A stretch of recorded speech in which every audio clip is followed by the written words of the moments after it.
Just to remind people who are watching these presentations, hopefully the technical problems won't cause us too many problems. If you could click, there's kind of 2 or 3 little tabs on the chat. If you could go into Q&A and put your questions there, we will have questions from all the presenters at the very end. So yes, first we have Denise Amankwa and Liz Wood presenting about working in partnership and engaging with bilingual families and practitioners. Over to you. Thank you. Thanks, Sean. Hello, everyone. Our session this afternoon focuses on our London EAL project, where we worked in partnership with bilingual families and practitioners. Next slide, please. I'm Liz Wood, a lead speech and language advisor at Speech and Language UK. Presenting with me is Denise Amankwa, also a Speech and Language UK advisor. I'm going to talk a little bit about the background to the project, and then Denise is going to share the outcomes of the consultation that we did. Next slide, please. So I want to start by... Is it moving for you? Yes, thank you. Oh, okay. I want to start by sharing some key facts and stats that, no, it's not working, it's not moving through, Denise. Oh, I'm sorry. Okay, now it's moving for me. It is. I want to start by sharing some key facts and stats with you that underpinned our work. So official statistics tell us that as many as 1/5 of all pupils are exposed to a language other than English in their home. As you would imagine, the distribution of these pupils fluctuates wildly, with figures as high as 60 to 70% of pupils speaking more than one language in some London boroughs, such as Tower Hamlets and Newham. Our work was also influenced by research showing the importance of the home learning environment and the positive impact of parental engagement in supporting children's early learning and language development. We're all aware of the ongoing impact from the pandemic on children's early language, so I'm not going to go into lots of detail about this, but I did want to highlight one of Ofsted's regular briefings, which were in its COVID-19 series, where it reported that some early years providers were doing extra language work with bilingual children as their use of English had fallen so far behind. And also they highlighted the need for effective tools for practitioners to use if they are to achieve positive outcomes at the end of the early years foundation stage. Next slide, please. So all of these factors influenced our project, where we focused on our Early Talk Boost programme. So for those of you who don't know Early Talk Boost, it's a targeted language catch-up programme for children aged 3 to 4 who are behind with their talking and understanding of words. It's delivered 3 times a week for 9 weeks to groups of 6 to 8 children, and each session lasts for about 20 minutes. Parents are involved in the programme as they receive a copy of the Jake and Tizzy books to share at home with their child, and they're also invited to attend a workshop that helps them learn about how sharing books can develop language. So Early Talk Boost was evaluated in 2015 and shown to be effective in advancing the language skills of socially disadvantaged children. The study used a randomised control trial and obtained a highly significant effect. However, what the study didn't do is specifically look at the impact of Early Talk Boost on bilingual children. Next slide, please. Sorry, Liz. It's being a bit funny.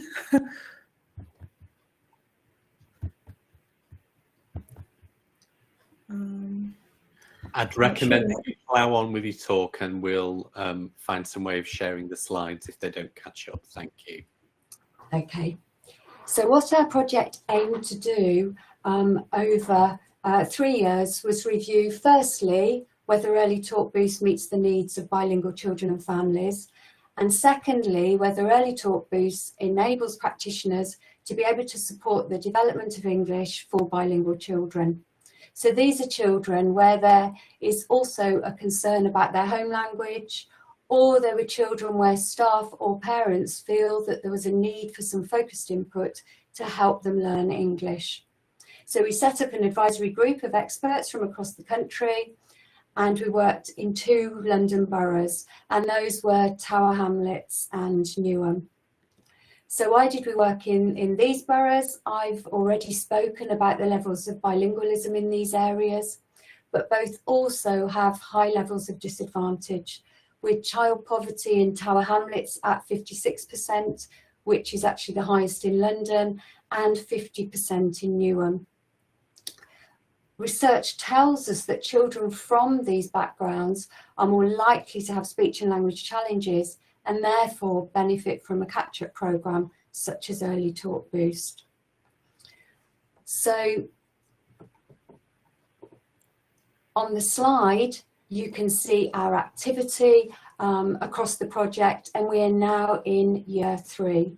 So I'm going to hand over to Denise to share more details about the consultation that we carried out and also our evaluation. Thanks, Liz. So this slide will give you an idea of who we worked with.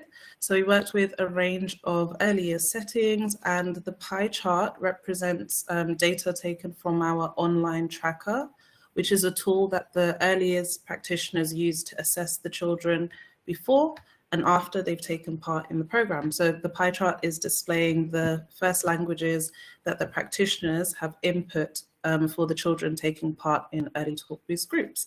And that yellow other section includes languages such as Turkish, Lingala, Pashto, Gujarati, etc. So we can see that the children and their families were linguistically diverse. In terms of the parents, there were in total 44 parents that commented and reviewed changes with us during the consultation period. But we know that we reached many more parents for our resources as a result of the parents coming to those parent workshops that were delivered. Secondly, many of the practitioners were ethnically diverse, and many shared the same languages as the children and families in their community, which was really helpful as they were able to comment on our training slides. They were able to tell us where children were in their first language, and they were able to talk directly with parents in languages that the parents felt confident in. And although the feedback that we received from the consultation indicated that practitioners and parents were very happy with the program itself, we recognized that there were some small changes we had to make in order to improve the books, the resources, and how we share information to parents and practitioners. So I know that you've seen some of the specifics of the changes on screen, but we do have an example. So we produced a series of short video clips as an alternative way to share information and to answer some frequently asked questions. The videos were produced with a setting that Speech and Language UK have a really good relationship with. They've delivered Early Talk Boost for a very long time in Tower Hamlets, and we've just picked one video to show you as an example of some of the films produced. So I'm going to press play if it will let me. And I hope the sound is okay.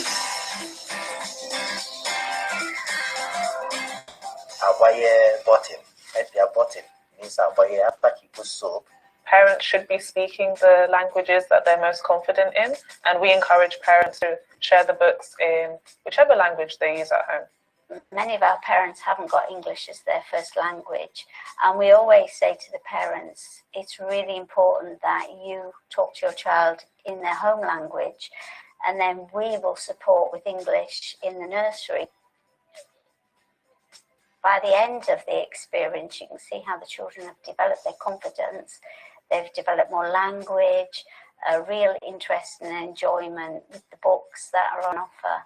They come out with a wide variety of vocabulary, and it just makes them, more able to communicate fluently.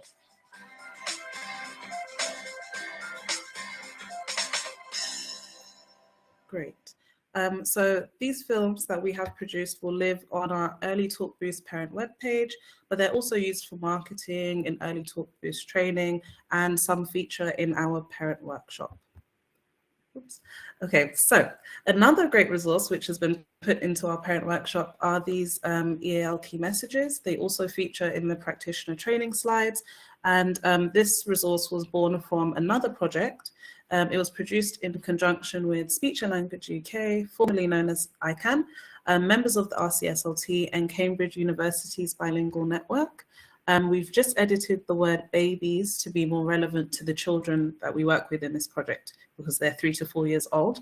And I found that it's been a very useful resource in terms of dispelling some of the myths surrounding bilingualism and showing bilingualism as a strength to parents, which is a really important message for them to hear early on.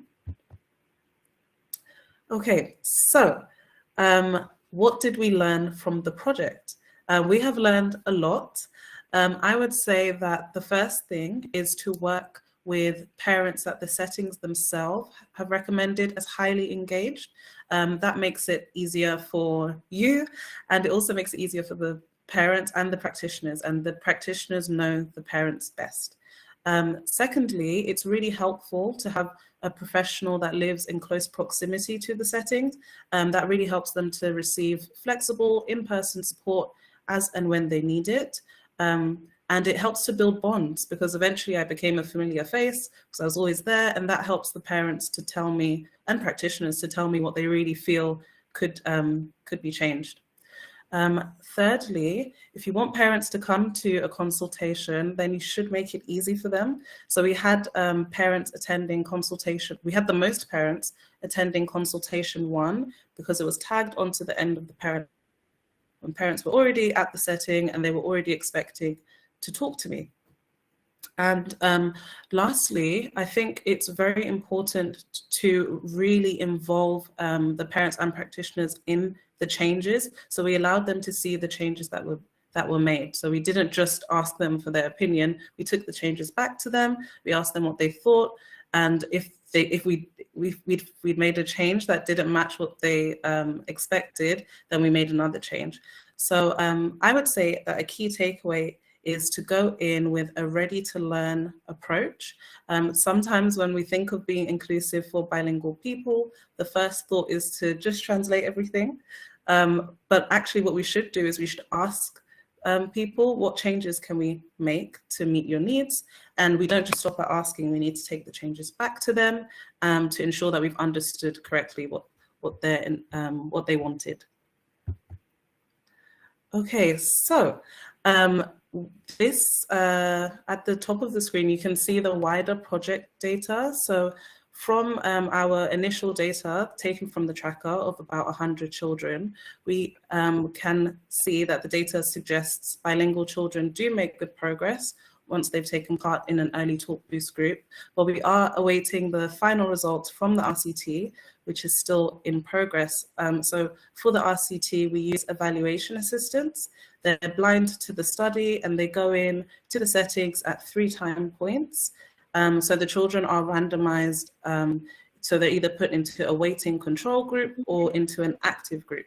So far, we've baselined 45 children at time 1, and then we had 28 at time 2 and 18 at time 3. So there's always a little bit of drop off, and that's due to a range of reasons, such as long-term staff absences, children coming in with really high needs, and that makes catch-up programs such as ours take a backseat, and sometimes staff are moved out of the phase, helping in year 6 or things like that. So those are some of the challenges that we've had this year, but we are working with more settings currently to build our data.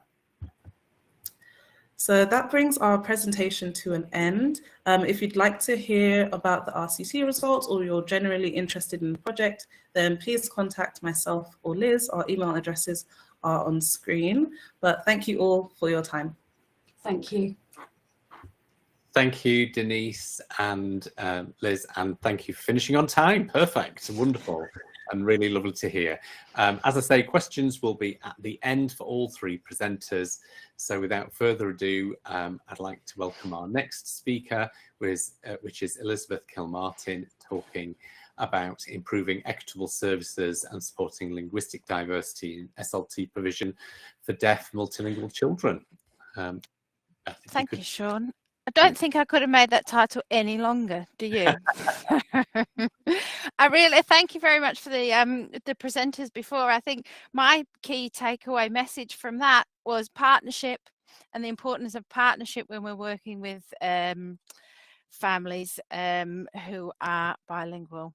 I'll share my screen.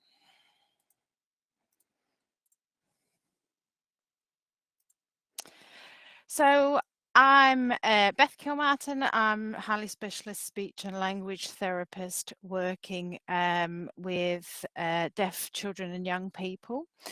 So I performed this work, this audit, as part of the pre-doctoral fellowship that I've just undertaken over the last 2 years. So this is a portion of the work that I've done on that programme.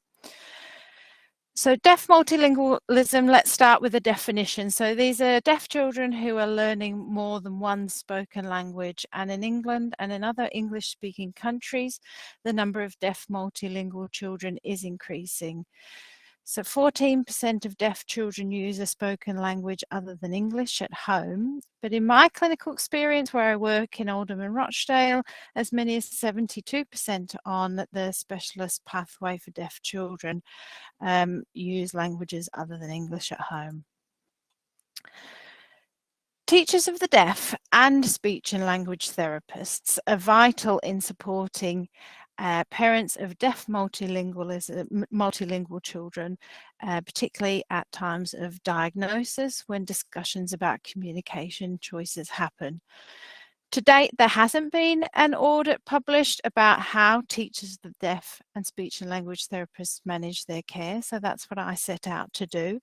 And I wanted to identify service delivery practices for these professionals, and then to measure practice against best practice guidelines, identifying areas of good practice and areas for improvement.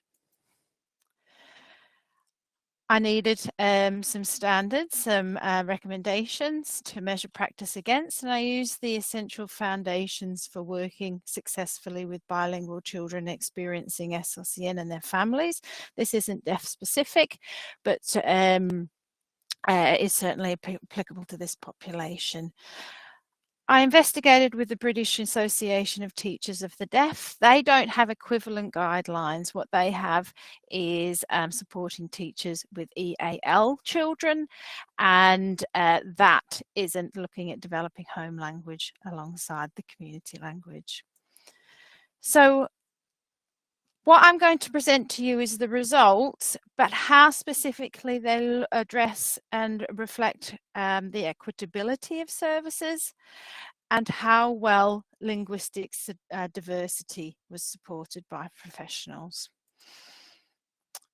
So in terms of the audit results, so teaching of the deaf and specialist speech and language therapy services from 15 geographical areas in England and Wales participated.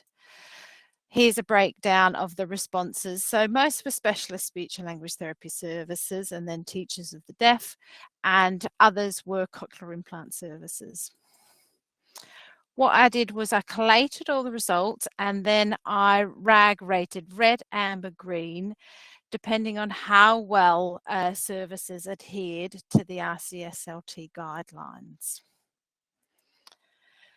Now, there are several lines of inquiry in the audit, and what I've done is I've separated out lines of inquiry in terms of how they reflect how equitable a service is, and then how linguistic diversity was supported. So let's firstly look at the equitability of services. And I've purposely included this familiar picture to remind us that equity isn't the same as equality.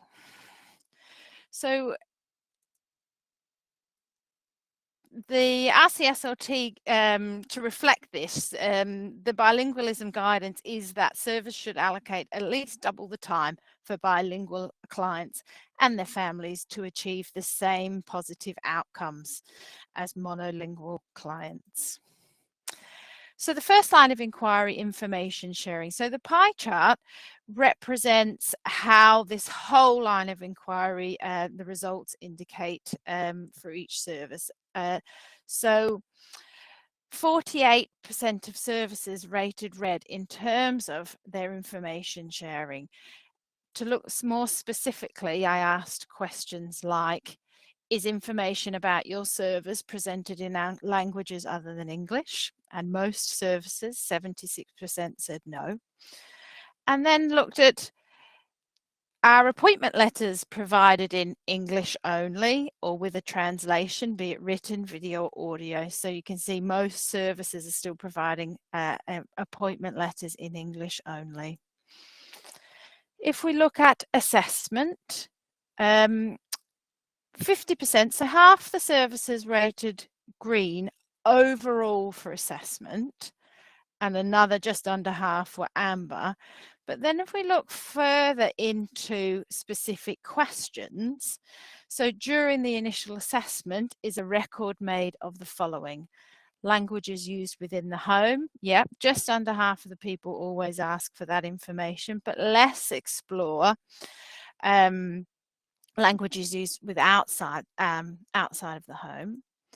And then, as we know, do we assess all languages used by the family? And that's in particular regardless of the competency within the languages. So 47% of services occasionally assessed in all languages. And then the third line of inquiry here for service equitability is intervention. So overall, 36% of services were rated red, 39% amber, and then a quarter, 25%, were green. Here I asked, are professionals providing intervention in English only? That was just under half. And then 32% said they provided intervention in English and home language. But then I asked the question in a different way. Is intervention delivered in home language and English? And 53% said occasionally.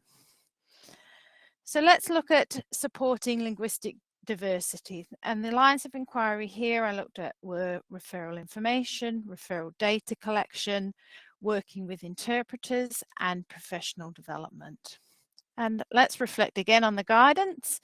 The RCSLT, it says, is committed to supporting bilingual individuals and their families. And if we bring in the HCPC standards of practice, we're to work to develop and enhance bilingualism as well. So referral information. So this is our services collecting referrals and then the home language information with this. 46% of services were rated red, another 46 amber. So the guidance is that on referral forms, languages spoken with the local area are listed, which allows services to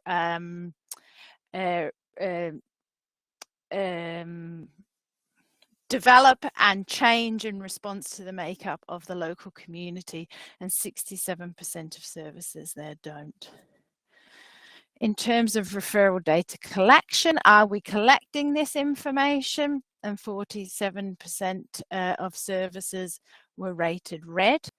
So in the consortium of research into deaf education, they say 14% of deaf children are described from coming from an EAL background, but there isn't any breakdown of the languages that are used at home for these children. And then how services are working with interpreters. So 55% were rated green, and this is reflected in the fact that services all had access to interpreters. But in terms of how we're working with interpreters, is a briefing session booked for each visit, and the highest response there was never, 41%. And then our last line of inquiry around professional development. So 48% were rated red, so just under half.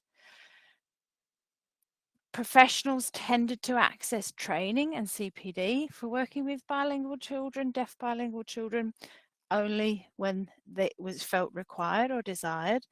And then we asked about if services are employing practitioners who are bilingual and how they're using them.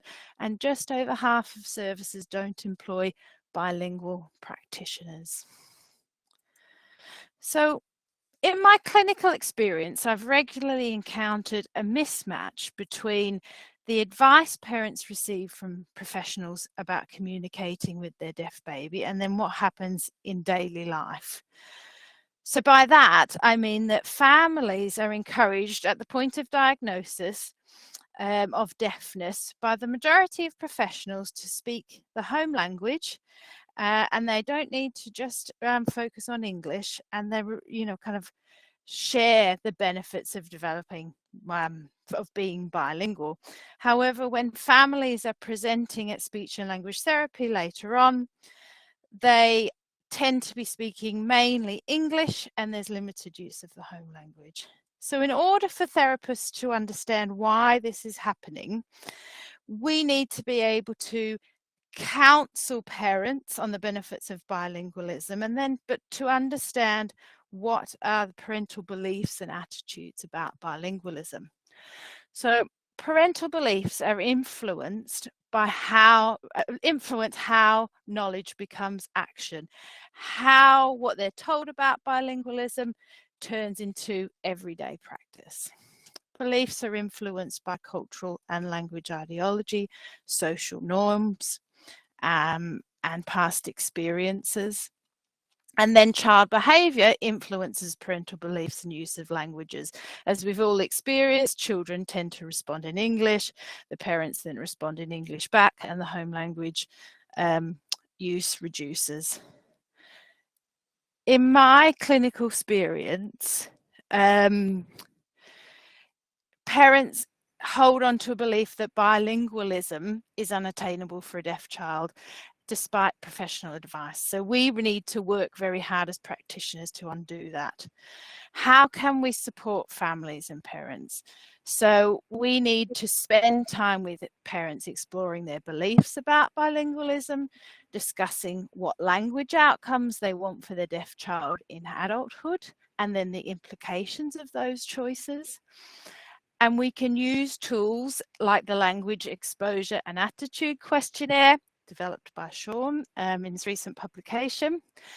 And professionals have a key role in supporting parents' positive attitudes towards bilingualism and the belief that parents themselves are the active agents in their child's bilingual language development. It doesn't happen by accident. It takes kind of focused, concerted effort over a long period of time. Beth, so, you've just got 1 minute left. Could you wrap up? That's all I need. So the results of the audit reveal that both teachers of the deaf and speech and language therapists can improve the equitability of our services, particularly how we're assessing and how we're providing intervention. So we can better support linguistic diversity through our information sharing, making sure we're training ourselves, and how we're working with interpreters as well. I'd like to acknowledge my pre-doctoral fellowship supervisors, Dr. Jan Owens and Paul Conroy. And if anyone would like further information about the references, there they are, I can share them later. Thank you so much, Beth. That's so interesting. And I'm now going to try and share. Ludovika, have you still got issues with sharing? Yes. Want to give it one more try? I could try, but I can just screen share and see if that activates anything. Okay. I did get a message earlier saying House wants you to share, and then that message disappeared. So I'm not I'll try, but I don't. Share your screen. Yes, let's see. Window. Don't think anything's happening, is it? I don't think anything's happening. I don't see anything happening at my end. Okay. Sorry about this. No, it's one of those things. Let's see if we can. I'm also a Mac user, so I think I'm having issues with with that. So let's see if I can get the PowerPoint there for you. Sorry about this, everybody. We shall give it a go.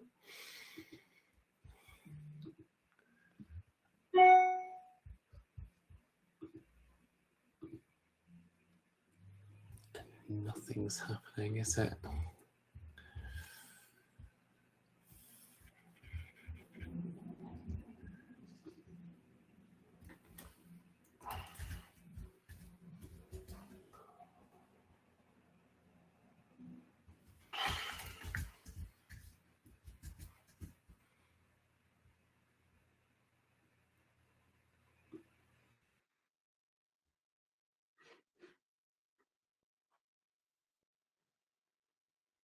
Has Sean just disappeared?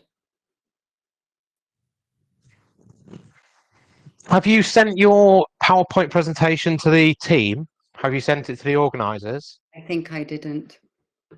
Okay, we're a bit stuck then, I'm afraid, because I can't share that if we've obviously not been sent that. Okay. I don't know what to do at this stage. Yeah, it just won't share. Okay, what do you? Oh, maybe. Let me see. You should get a pop-up that you just select the screen that you'd like to share. Let's see. Share. Okay. Is anything happening now? Yeah, there you go. Okay. Let me see. And now I can open my presentation. Yes. Can you see? Can you see this now? The presentation? No. No, we're just seeing. Have you got two screens there? No, I've only got one screen. Let's see. Stop sharing. So on the pop-up, you should be able to choose which window you're saying. So have you got your PowerPoint? Yeah, so I've got window, but when I go to the PowerPoint, let's see. Is anything happening? No.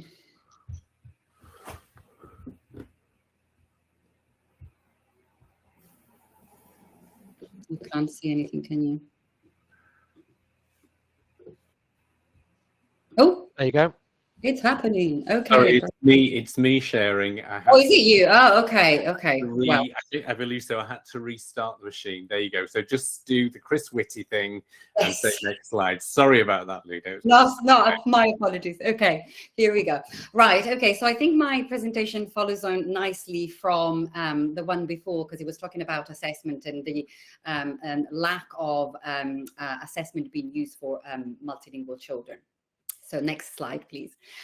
So I'm going to, this is going to be a little bit of a whistle-stop tour, because I just want to give you a flavor of the kind of research-based assessments that have been developed that I think are not very well known at all in clinical practice.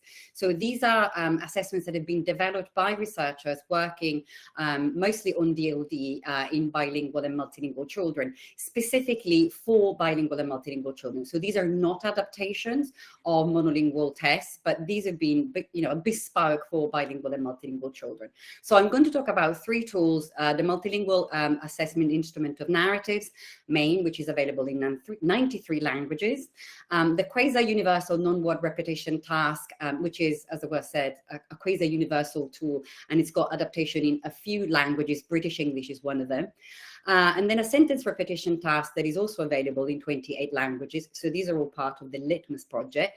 And then I'm going to talk about a caregiver language background questionnaire that I've been involved in developing with some colleagues at the University of Leeds and then in the Netherlands and France, because it was really disappointing to see how little services ask about language background in bilingual children. Next slide, please. So these are basically just the bilingualism guidance that I'm sure a lot of you will be familiar with, obviously developed by mainly by Sean. I think Carol was involved as well. So fantastic. So the key take-home message, bilingualism is an advantage. Bilingualism is the norm in many families, and it should be supported wherever possible. And, you know, things like working with interpreters, providing, as the presentation earlier was saying, an equitable service. Okay, next slide, please. So like I said, the tools I'm going to talk about are these two projects, the Litmus project, which is a project funded by the European Commission, and the Cubex project, which has been funded by the Economic and Social Research Council. And as I was saying, these have been specifically developed for multilingual children. Okay, so and then there's been, in the case of the Litmus, a parallel test construction across several languages developed by linguists. I'm very happy, by the way, to share this slide so you can get all these links and pointers to resources. Next, please. So I'm going to start with the main, and just a brief word about the role of narratives in assessment, which I think is going to be particularly important for, you know, in cases where there are many or any really standardized assessments, like in the case of bilingual children. Narratives are obviously a relatively ecologically valid method of data collection. I say relatively because, of course, you know, there are some cultures in which storytelling perhaps not as common as it is in our culture. They work well with children, you know, very young children as well, you know, from age 3 onwards. You can use it with adults as well. Clearly, the kind of narrative a 3-year-old is going to give you is not the level of complexity that you would get from a 6 or 7-year-old. Minimally, it's a picture description exercise, but it's something. But it yields very rich data, can be analyzed at many different levels of language, phonology, lexicon, morphosyntax, pragmatics, but also you have connected speech. So if you're interested in that, that's also a source of information. Clearly, it's time consuming because you have to transcribe it and code it somehow. And if you're collecting data in all languages, you will probably need an interpreter to transcribe and code the data if you don't speak that language. Next, please. So the main, like I said, was developed in 2012. There is a revised version that is also takes into account of more culturally, appropriate kind of images and so on and so forth. And you can use it with children from the ages of 3 to 10. Like I said, it's been adapted and translated into 93 languages. And there are 4 parallel stories. Each story includes 3 episodes with an attempt, a goal, and an outcome, and 2 internal state terms. And then there are 2 modes of administration, either the telling, so the child is shown the pictures, is encouraged to tell a narrative, or retelling. So they hear a scripted story, and then, you know, by the SLT, by the teacher, by the experimenter, and then they're encouraged to retell the story again, following the scripted narration.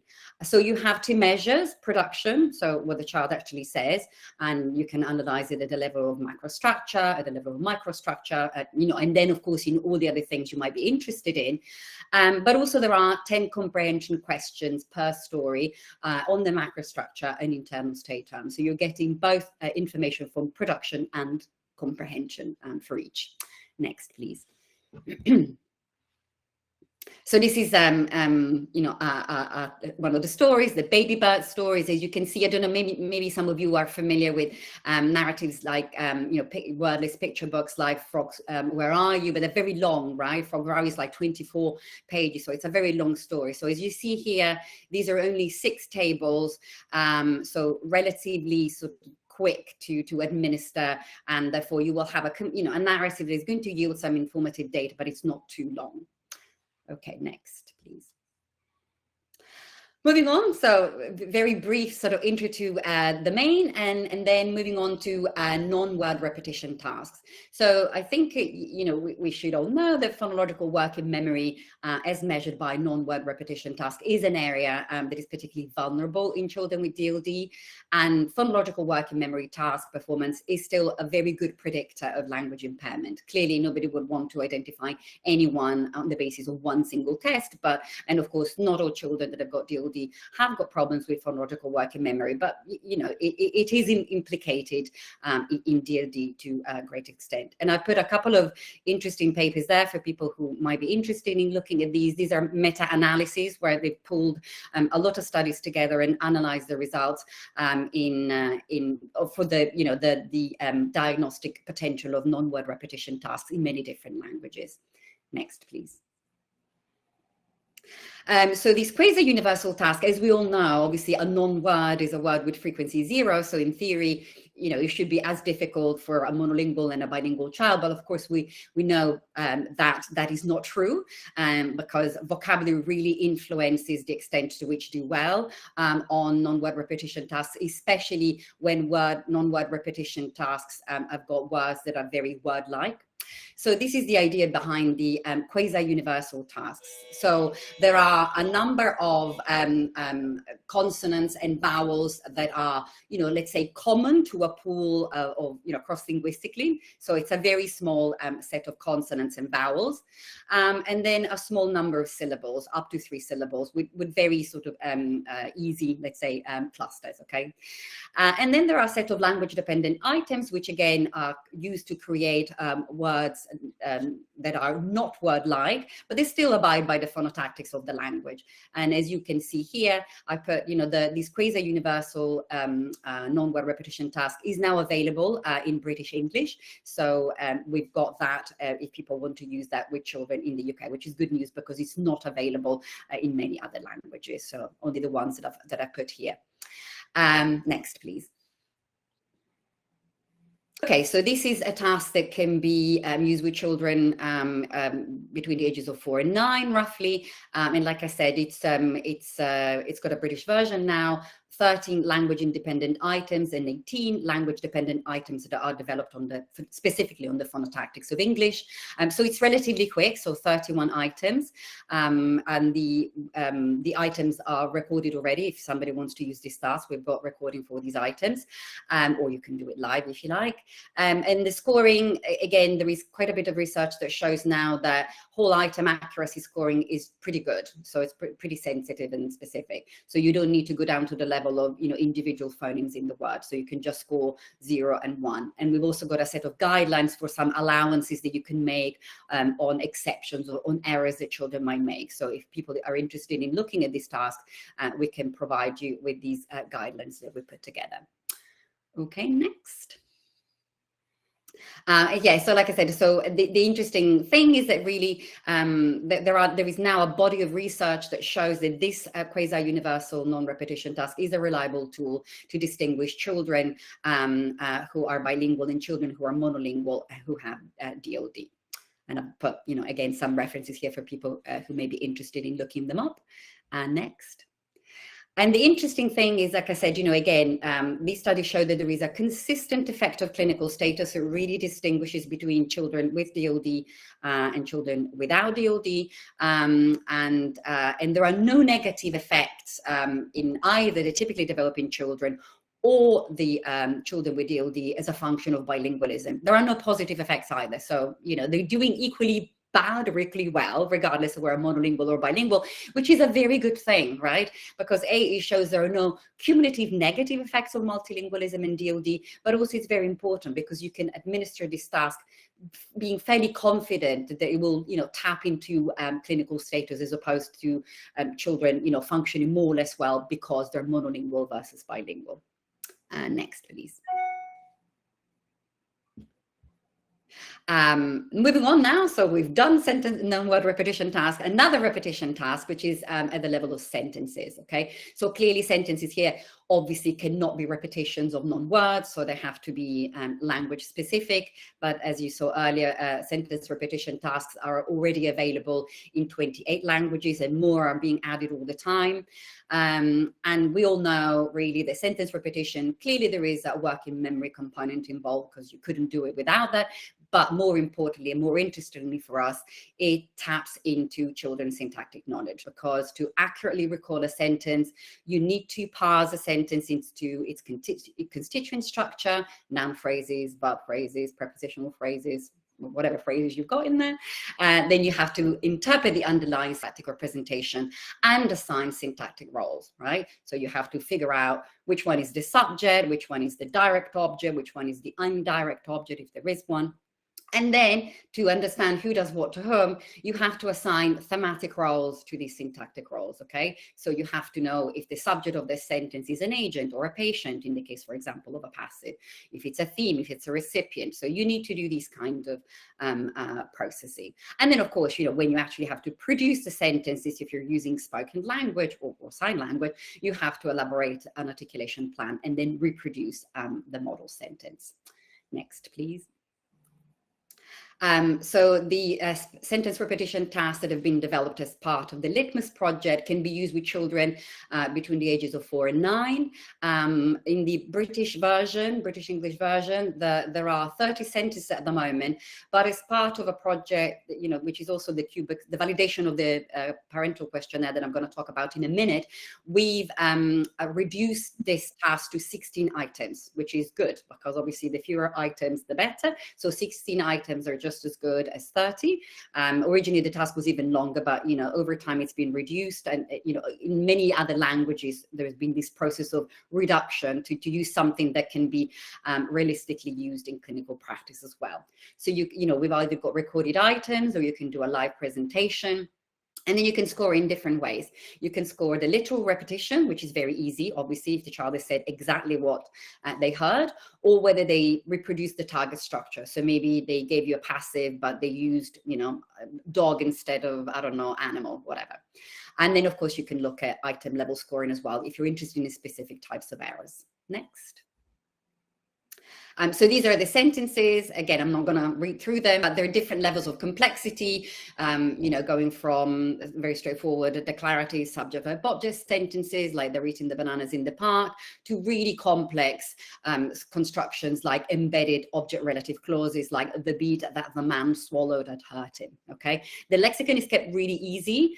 So these are high frequency words with a very early age of acquisition, but they, you know, we manipulate length and complexity to obviously make it harder as it goes on. Okay, next. Okay, and finally, sort of, again, very quick, because we could be talking hours about this, how do we measure the complexity of the bilingual, multilingual language experience? So this is where the QBEX project comes in, which is called Quantifying the Bilingual Language Experience. So this is the product of a Delphi consensus study where we brought together researchers, speech and language therapists, and teachers to see what kind of questions they would want to see in a questionnaire. And this is something that we're currently validating in 3 countries, the UK, the Netherlands, and France, with bilingual, multilingual children. So trilingual, up to 3 languages. That's the maximum number that we can cope with in the questionnaire at the moment. Next, please. You've just got 1 more minute. Yeah, okay. Okay, so we can skip through, because obviously if I give you the slides, you can look at the URL for yourselves. So this is a modular tool that you can construct. It's available already in 27 languages. We've got 7 more in the pipeline, and and more will come on. And the good thing is got a very intuitive interface. It's a bit long at the moment, but we're whittling down, and it produces individual reports automatically when the parents or whoever answer their questions. And if you can go through the next slides, Sean, next. Yeah, so anyway, so there are 7 different modules, and you're using sliders rather than doing mental arithmetics, rather than asking, do you speak English 30% of the time and Urdu 50% of the time? The slider automatically adjusts. Next. Again, you can ask the parents what they think about the child's proficiency in all of their languages. Next.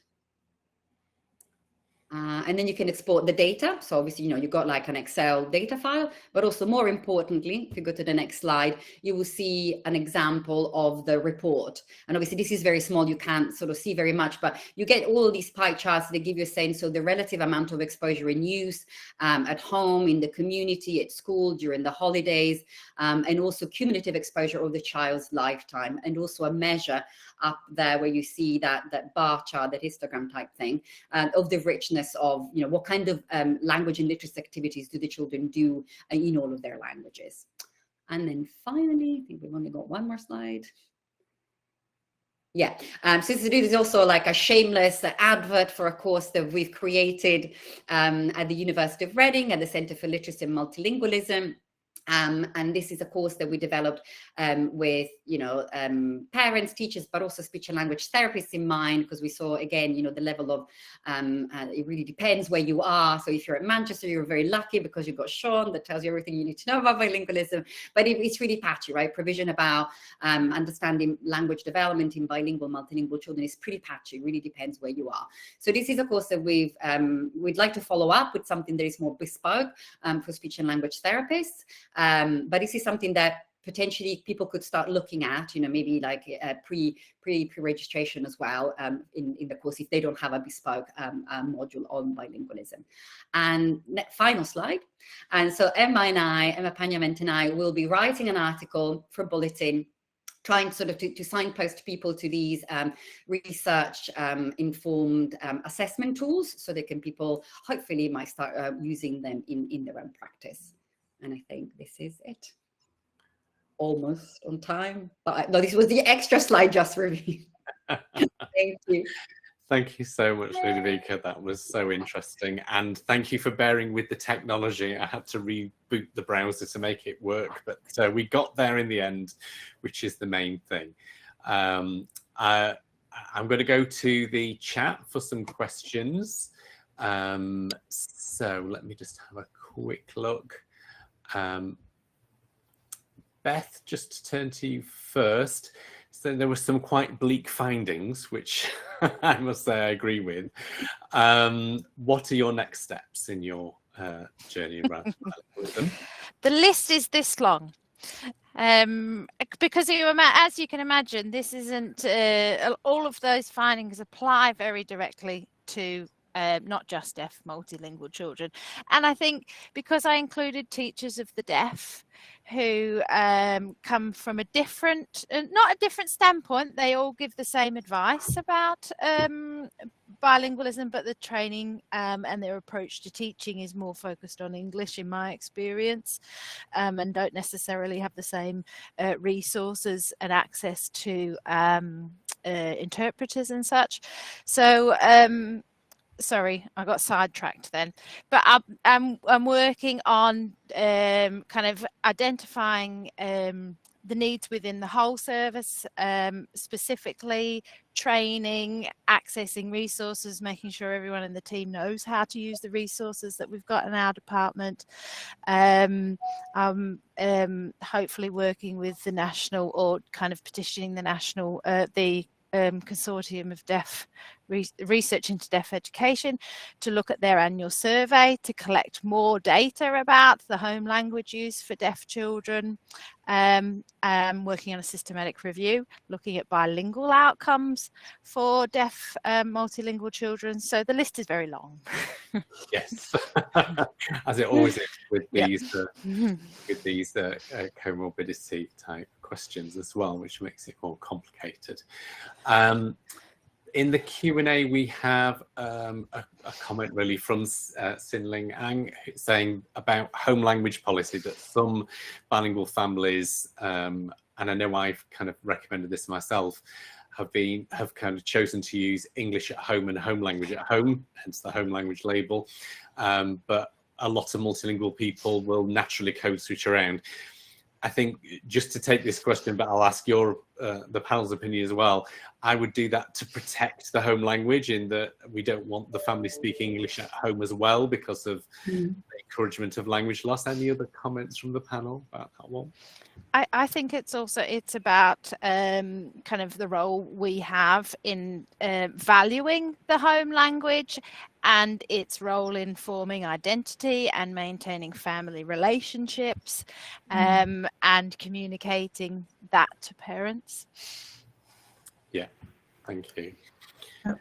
I often use myself as an example to the families that I'm working with. So I'm a passive bilingual, so I understand everything in my home language, but I can't speak it. And there's actually like a battle between English and whichever language is at home. And if the child is hearing English from TV, from friends, at school, and then you as a parent, you're also speaking English to them, and you also want them to be bilingual, you have to think of the input that the child is getting, and it's obviously significantly reduced if you are speaking English too, in addition.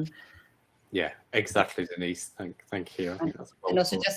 just to add one thing, so in sort of research that has looked at the role of using English or whatever societal language it is in the home by parents who are not first language speakers of that language, the only result is not that children's got a leg up in the societal language, like you were saying, Denise, they just get reduced input in the home heritage language. So it's not, if you know, when we think they're saying, you know, we're improving or upping their English input, it's not actually that useful.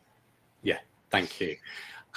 There's a few questions about funding interpreters, and again, I'll kind of take the RCSLT viewpoint. The guidelines specifically say that we cannot use cost as reason to not employ interpreters. So if that's happening, you should get in touch with Royal College in confidence.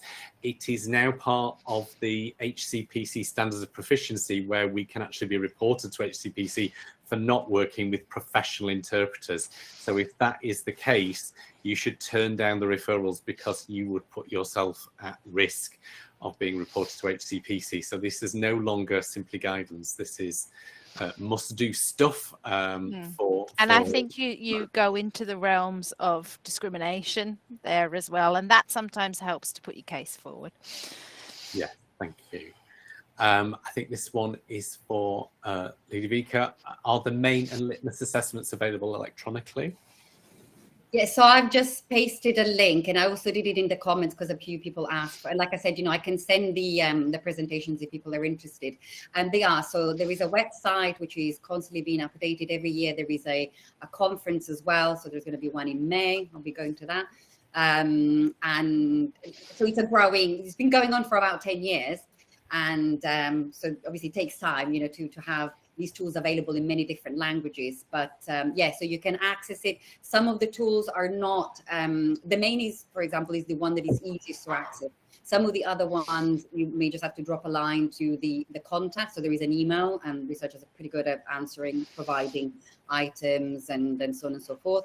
So yeah, so you can go there for all the information that is related to those three tools that there are also cross-linguistic lexical tasks that I didn't have time to go into. So these are, again, expressive and receptive vocabulary tasks that have been developed in parallel, sort of looking at things like, you know, items, imageability, age of acquisition, frequency, the different sort of psychometric sort of property of the items in many different languages, again, about 30 odd. And they are also available, so cross-linguistic lexical tasks. So this is also a way in which, if you wanted, you know, you could elicit expressive and receptive vocabulary in English and in a range of other languages. So yeah, so that's. Thank you, Ludovika. I mean, it really is an amazing resource. I'm just so delighted that's available. A usual question we get, and we've got it again, is that how do we encourage parents who are reluctant to use home language because they think using English supports educational success? I tend to use the what would you like your child to be able to speak when they're 18, because you need to prepare for that, and it, you know, you'll fall into losing home language very rapidly. Any other thoughts from the panel?